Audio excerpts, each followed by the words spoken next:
कुछ लोग ऐसे होते हैं जिनका उठना बैठना चलना फिरना बड़ा मुरत्तब सा होता है। मैंने कहा हुजूर के हर सहाबी की शान वराउल वरा है, लेकिन सैयदना फारूक आज़म ने जिस इंसाफ से, जिस हुस्न से, जिस हुस्न कारी से और जिस तरह भरपूर मामूर वज़ादार और जानदार ज़िंदगी गुजारी है, ये सिर्फ़ सैयदना फारूक आज़म ही का हिस्सा है। बस कुछ लोगों का ये एजाज़ होता है, थके थके भी वक्त गुजर ही जाता है, थोड़ा काम कर लिया थोड़ा छोड़ दिया फिर भी टाइम गुजर ही जाता है। कुछ लोग ऐसे होते हैं जो काम करते हैं पर पूरा भरपूर करके करते हैं, उनका भी गुजर जाता है। ज़िंदगी एक दिन हो या 100 साल ये गुजर जाती है, और दोष पे कमली हो या के शाल ये गुजर जाती है। घर अमीरों की बहे इकबाल गुजर जाती है, तो गरीबों की बहरहाल गुजर जाती है। तो इसने तो गुजर जाना है, लेकिन अगर कोई भरपूर करके गुजारे तो उसमें मज़ा ज़रा ज़्यादा होता है। कुछ चीज़ें अपनी ज़िंदगी में तय करनी चाहिए, और नबी पाक सल्लल्लाहु ताला अलैहि वसल्लम ने, क्योंकि हुजूर अफ़सहुल अरब हैं, हुजूर सैयद आलम सल्लल्लाहु ताला अलैहि वसल्लम थोड़े जुमलों में बड़ी गहरी, बड़ी दूर की बातें और चंद जुमलों में महबूब पाक अलैहिस्सलाम पूरी ज़िंदगी का निचोड़ और दस्तूर बयान कर देते हैं। इसी तरह की एक हदीस जामे तिरमिज़ी में मौजूद है। हज़रत अबू हुरैरा रज़ी अल्लाह ताला अन्हु फरमाते हैं कि नबी पाक सल्लल्लाहु ताला अलैहि वसल्लम ने एक दफ़ा फरमाया था कि कौन है जो मुझसे 5 बातें सीख ले और फिर इन पर अमल करे, और फिर हो सके तो ये बातें आगे भी पहुंचाए। 5 बातें सीखे, उन पर अमल करे, या उसको सिखाए जो उस पर अमल करे। तो हज़रत अबू हुरैरा रज़ी अल्लाह ताला अन्हु कहते हैं, मैंने आगे बढ़ के अर्ज़ की, या रसूलल्लाह मैं हूँ ना, आप हुक्म करें 5 बातें कौन सी हैं। अल्लाह के प्यारे रसूल सल्लल्लाहु ताला अलैहि वसल्लम ने फरमाया, अल्लाह ताला की हराम करदा चीज़ों से बच जाओ, सबसे बड़े इबादत गुजार बन जाओगे। फिर नबी पाक सल्लल्लाहु ताला अलैहि वसल्लम ने दूसरी बात इरशाद फरमाई, फरमाया अल्लाह ताला की तकसीम पे राज़ी हो जाओ, सबसे बड़े गनी बन जाओगे। फिर हुजूर ने तीसरी बात इरशाद फरमाई, फरमाया अपने पड़ोसी से हुस्ने सलूक करो, मोमिन बन जाओगे। चौथी बात इरशाद फरमाई, फरमाया लोगों के लिए भी वही पसंद करो जो अपने लिए पसंद करते हो, तो बेहतरीन मुसलमान बन जाओगे। फिर हुजूर सैयद आलम सल्लल्लाहु ताला अलैहि वसल्लम ने 5वीं और आखिरी बात इरशाद फरमाई, फरमाया ज़्यादा हंसा न करो, ज़्यादा हंसने से दिल मुर्दा हो जाता है, दिल मुर्दा हो जाता है। ज़्यादा ना हंसा करो, कभी कभी रोया भी करो। और कुरान हकीम फरमाता है कसरत से रोया करो, थोड़ा हंसा करो। बहुत ज़्यादा ठट्ठा करना, बहुत ज़्यादा मजाक करना, ज़िंदगी में हर वक्त किसी न किसी शुगल मेले के लिए तैयार रहना, ये दिलों को सख्त करता है। हम समझ रहे होते हैं कि थोड़ी देर के लिए खुश हो रहे हैं, खुश तभी कर रहे हैं, इससे अंदर की कैफियत पत्थर हो जाती। ये हुजूर खुद इरशाद फरमाते हैं, उलझे हुए लोगों से गुरेज़ा न हुआ कर, और हालात की कब्रों के ये कतबे भी पढ़ा कर। हर वक्त का हंसना तुझे बर्बाद न कर दे, तन्हाई के लम्हों में कभी रो भी लिया कर। कभी कभी रोना भी चाहिए, और रोना कई दफ़ा बड़ा फ़ायदा देता है। आशिक दा काम ही रोना तोना है, ते बिना रोयो नहीं मंजूरी। ये आशिक सदा ही रोंदे रहेंदे, भावें वसल होवे ते भावें दूरी। तो इन 5 बातों को ज़रूर याद रखें, ये इंसान को बड़ा फ़ायदा देती है। सैयदना फ़ारूक आज़म रज़ी अल्लाह ताला अन्हु की बात अर्ज़ कर रहा था, उन्होंने ना कुछ इसी तरह से इन्हीं चीज़ों में उन्होंने अपने आप को ना थोड़ा सा मजबूत कर लिया था। मैंने कुरान पाक की एक आयत करीमा तिलावत की है। अल्लाह फरमाता है, इन्नल्लज़ीना आमनू व आमिलुस्सालिहात, वो लोग जो ईमान लाए और ईमान लाने के बाद फिर उन्होंने नेक काम किए, उलाइका हुम खैरुल बरिया। ईमान और नेक आमाल, जिन लोगों ने इन 2 बातों को अपना लिया, ना माल की बात की ना इक़्तिदार की बात की, ये इस मौके पर इल्म की बात भी नहीं की, ईमान और आमाले सालिहा। फरमाया जो दो इन बातों पर अमल कर लें उलाइका हुम खैरुल बरिया, फरमाया ये लोग सारी मखलूक से बेहतर हैं। बेहतरीन आदमी होता है जिसका ईमान पक्का हो, आमाल दुरुस्त हो। सादा माना यह है कि अकीदा ठीक हो, अमल की इस्लाह हो। बेहतरीन लोग हैं, एक ईमान हो, दूसरा आमाले सालिहा हो। दो चीज़ें मुयस्सर हो गई तो बड़ी सारी चीज़ें बेहतर हो जाएंगी। सबसे पहली बात सैयदना फ़ारूक आज़म की ज़िंदगी में जो बहुत ज़्यादा मिलती है ना, वो अपनी इस्लाह की कोशिश करना, ख़ुद एहतसाबी, अपना हिसाब करना है। जो लोग सारी ज़िंदगी अपना हिसाब नहीं ना करते, उनके पास बचता कुछ नहीं। पहली बात तो ये है कि हम सारी ज़िंदगी दूसरों का हिसाब करते रहते हैं। नतीजा ये बरामद होता है कि बहुत सारे लोग आगे गुजर जाते हैं और हम हिसाब किताब में रह जाते हैं। अपना हिसाब करना चाहिए, अपने ऊपर गौर करनी चाहिए, ख़ुद एहतसाबी के अमल से गुज़रना चाहिए। गौर करना चाहिए कि ज़िंदगी में जो हम नाकाम हुए हैं या जहाँ जहाँ हमारे अंदर कोई कमियां रह गई हैं, उसमें हमारी अपनी गलतियां कितनी हैं। जो लोग अपना एहतसाब करने के आदी हो जाते हैं ना, दूसरों पे डाल के तो बड़ा आसान है वक्त गुजार लेना, लेकिन अपना एहतसाब करना। एक दिन हज़रत अबू दरदा रदी अल्लाह ताला अन्हु फरमाते हैं कि मैं बाग में गया था तो दरख्त के पीछे से हज़रत उमर की आवाज़ आ रही थी, तो मैं पलट के पीछे गया तो हज़रत उमर अपने आप से बातें कर रहे थे। कभी कभी ये काम बड़ा मज़ा देता है। और हज़रत उमर अपने आप से बातें करते थे, कहते थे खत्ताब का बेटा और अमीरुल मोमिनीन। वाह भाई वाह, क्या बात है तेरी, खत्ताब का बेटा और अमीरुल मोमिनीन। अपना एहतसाब कर रहे थे। और दर्जनों और बीसियों जगह आपने ये लफ्ज़ इरशाद फरमाए कि मैं तो ऊँट चराने वाले का बेटा हूँ। जो लोग अपना मुहासबा नहीं ना करते, उनकी तामीर रुक जाती है। सारी ज़िंदगी गुजर गई लेकिन अपना मुहासबा ही नहीं किया, अपने ऊपर गौर ही नहीं किया। मन आरफ़ नफ़्सहु फ़क़द आरफ़ रब्बा। जो अपने आप को पहचान जाता है वही रब को पहचानता है। फ़लाने ने गलती कर दी, फ़लाँ बंदे की वजह से मैं कामयाब नहीं हो सका, फ़लाँ ख़ानदान वालों ने सपोर्ट नहीं किया, फ़लाँ जगह मुझे असातिज़ा ठीक नहीं मिले, फ़लाँ जगह फ़लाँ मदरसे स्कूल कॉलेज का माहौल मुझे ठीक नहीं मिला। आप अपने अंदर भी तो कमज़ोरी देखें ना कि अपने अंदर कमज़ोरी कहाँ। दूसरों पर मलबा डालना ये तो बुज़दिल लोगों का तरीका है और आसान काम है। तो सैयदना फ़ारूक आज़म रदी अल्लाह ताला अन्हु ख़ुद एहतसाबी करते। दूसरी बात ये थी कि हर काम को खुद देखने की कोशिश करते। दो बातें ज़िंदगी में बड़ा माना रखती हैं और इन लफ्ज़ों की बड़ी अहमियत है। एक है परवाह करना और एक है लापरवाही करना। आप गौर कर लें कि घर में खातून खाना को पूरा खर्च दिया जाए, उसे ज़रूरत की हर चीज़ दरवाज़े पर फराहम की जाए, सारा उसका ख्याल रखा जाए, तो फिर भी बाज़ ख़वातीन बड़े कर्ब और बड़े दर्द के साथ एक शिकवा करती हैं। वो शिकवा क्या होता है कि मेरा खामद मेरी परवाह नहीं करता, तवज्जो नहीं देता। माँ और बाप सारी चीज़ों के बावजूद शिकवा करते हैं कि यार ये सारी बातें इसकी ठीक हैं, लेकिन ये परवाह नहीं करता, इसने कभी गौर नहीं किया, कभी अहमियत नहीं दी।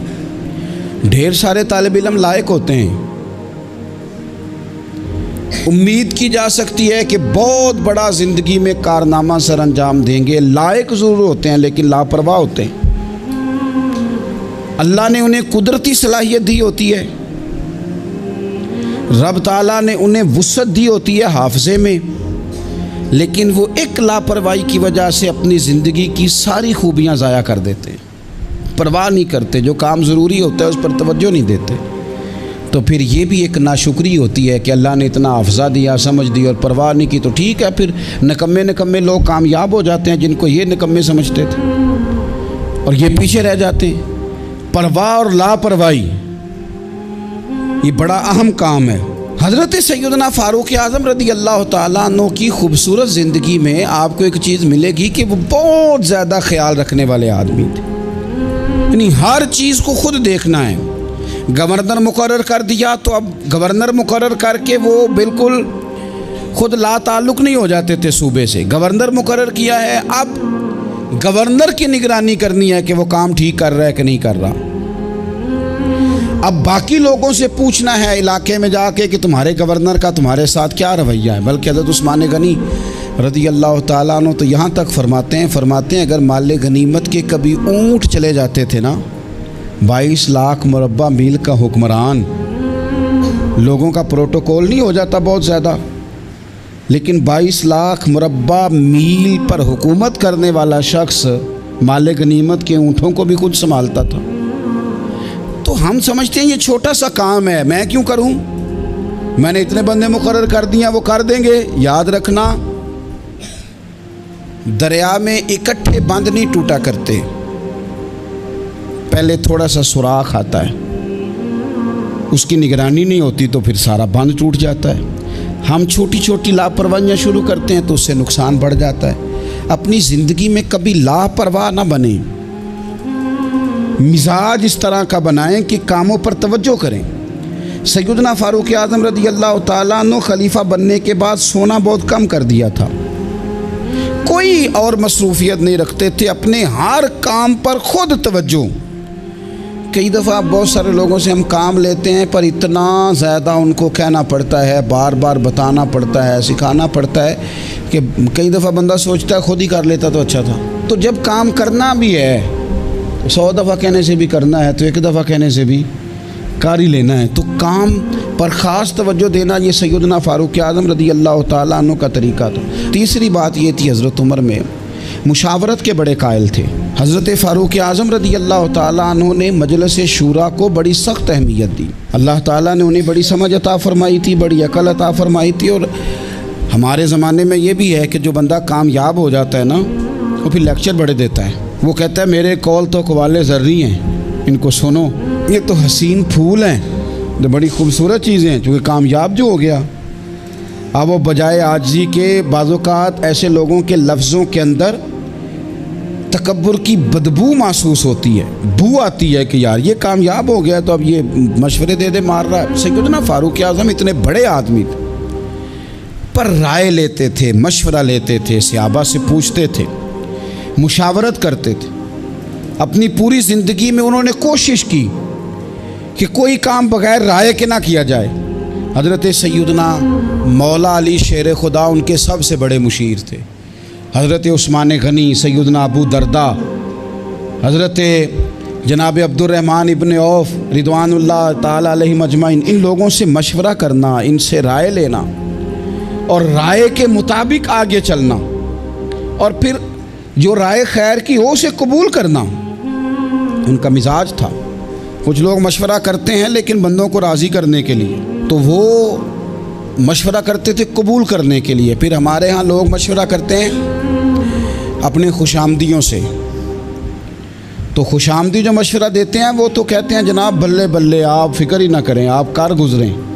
हज़रत फ़ारूक आज़म रज़ी अल्लाह ताला अन्हु उन लोगों से राय लेते थे कि जिनकी राय बाज़ौक़ात आप जो चाह रहे होते थे उस राय के मुखालिफ होती थी, तो वो उस राय को भी कबूल करते और अपनी राय को छोड़ते। और ढेरों काम उन्होंने ऐसे किए।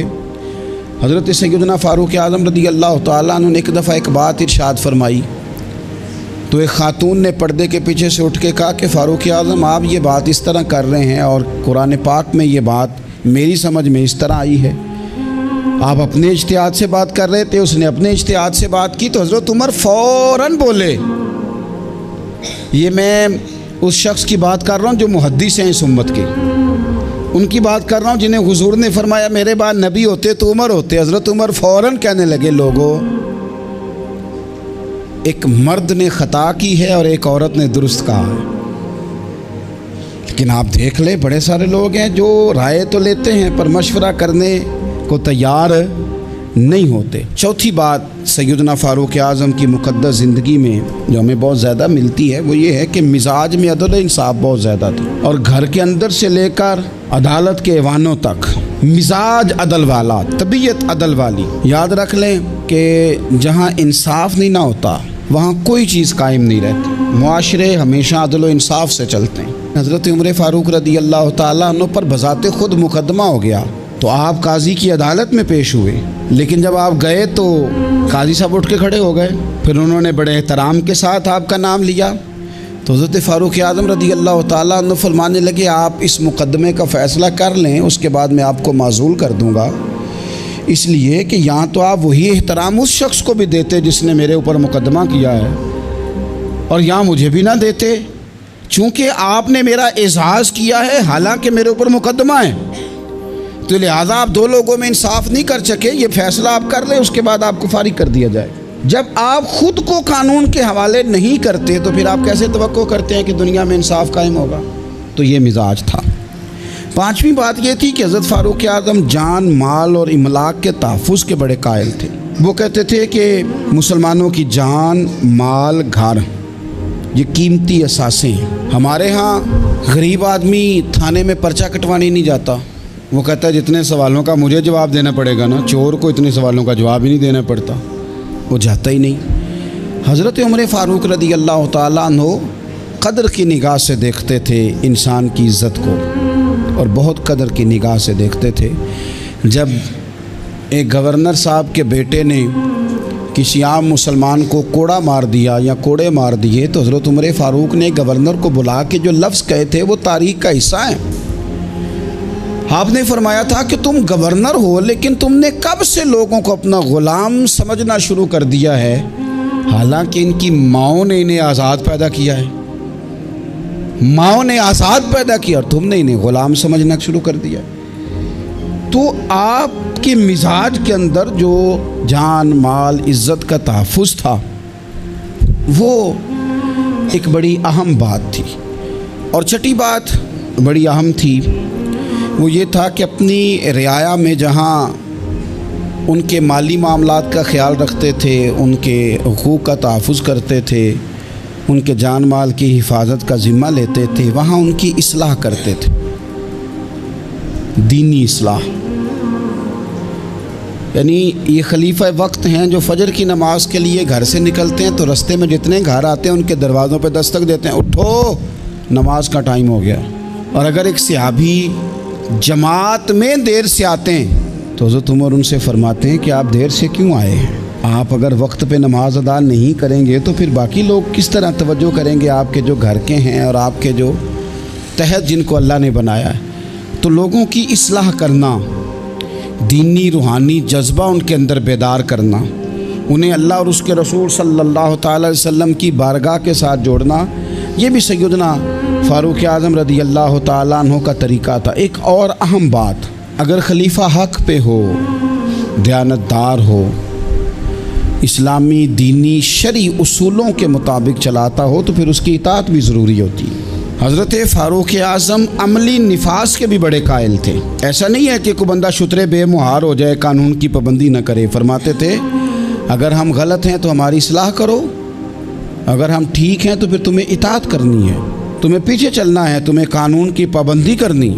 इस हवाले से भी उनका दुर्रा हमेशा खड़ा रहता था कि किसी शख्स को इताअत से निकलने की इजाज़त नहीं होगी। कानून की, दीन की, शरीयत इस्लामिया ने जिनको उलुल अमर करार दिया, उन लोगों की इत्तिबा, उन लोगों की फर्मा बरदारी भी ज़रूरी होगी, इताअत भी ज़रूरी होगी। तो हमारे मिजाजों के अंदर जो कानून से बालातर होने का तसव्वुर है, सैयदना फ़ारूक आज़म रज़ी अल्लाह ताला अन्हु इसकी भी शदीद मुखालफत करते थे। हज़रत फ़ारूक आज़म रज़ी अल्लाह ताला अन्हु के मिजाज में थोड़ी सख्ती थी। जब वो खलीफा बने थे तो अल्लाह की बारगाह में उन्होंने दुआ की थी कि या अल्लाह मैं मिजाज का सख्त हूँ तो मुझे नरम कर दे।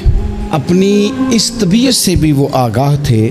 आप गौर फरमाएंगे कि उनकी सख्ती तो बहुत सारी जगहों पे मारूफ़ है, लेकिन ये वो सख्त आदमी है जो सहाबा में सबसे ज़्यादा रोया भी करते थे। सख्ती हमारे यहाँ जिन लोगों में है उनकी सख्ती अपनी ज़ात के लिए है। तो आप याद रख लें इस बात को कि हज़रत फ़ारूक आज़म रज़ी अल्लाह ताला अन्हु रोने वाले, आपके पीछे जो लोग नमाज़ पढ़ते हैं ना, वो फरमाते हैं कि सहाबा कि जब आप इमामत करते थे ना तो कभी कभी सूरह हज एक रकत में, सूरह यूसुफ एक रकत में, इस तरह भी नमाज़ पढ़ाई उन्होंने। एक में सूरह यूसुफ पढ़ दी, एक में सूरह हज पढ़ दी, और इस तरह भी नमाज़ पढ़ाई कि पहली सफ़ में नमाज़ पढ़ा रहे हैं और इतना रो रहे हैं कि तीसरी सफ़ वाला उनकी हिजकियाँ सुन रहा।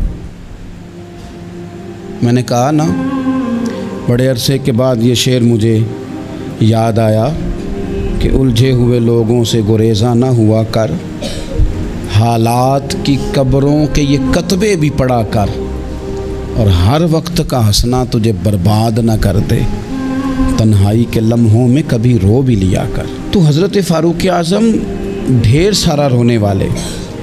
आखिरी बात और बड़ी ज़िम्मेदारी वाली बात जो आपकी खिदमत में अर्ज़ करनी है वो ये है कि हज़रत फ़ारूक आज़म सैयदना उमर रदी अल्लाह ताला अन्हु मिजाज के लिहाज से फ़कीर थे, दरवेश थे।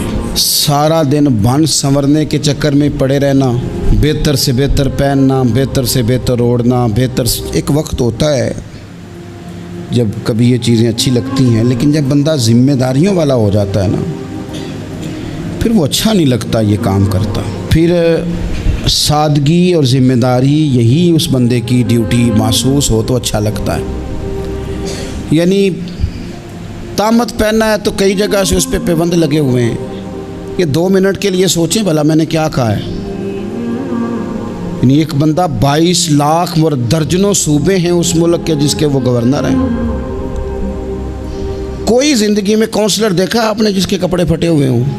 14वें 15वें ग्रेड का बंदा मुलाजिम हो, कपड़े फटे हो ही नहीं सकता। लेकिन फटे कपड़े,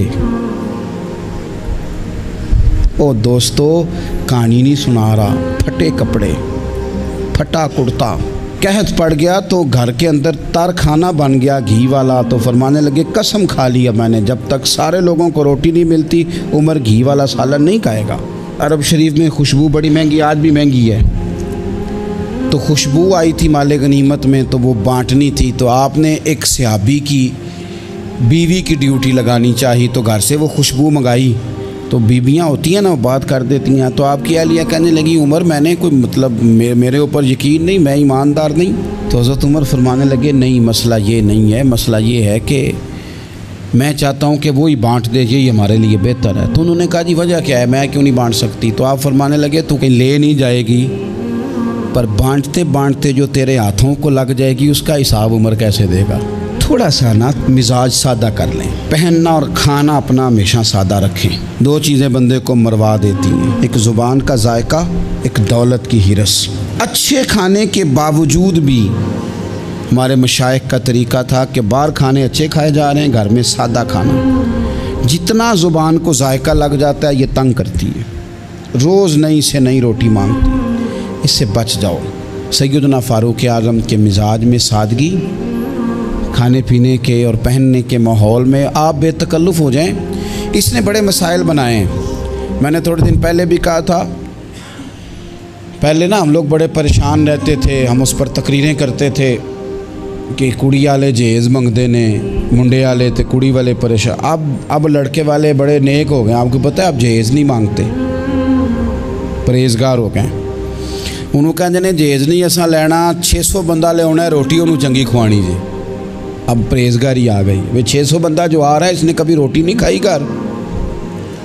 खाने पीने का जायका। और हमारे मुल्क में सबसे अच्छा बिज़नेस कौन सा है आजकल? ये खाने पीने की दुकान डालो, ये चलती है। तो थोड़ा सा इससे परहेज़ करें। अल्लाह ताला हम सबको सैयदना फ़ारूक आज़म का फैज़ान अता फ़रमाए।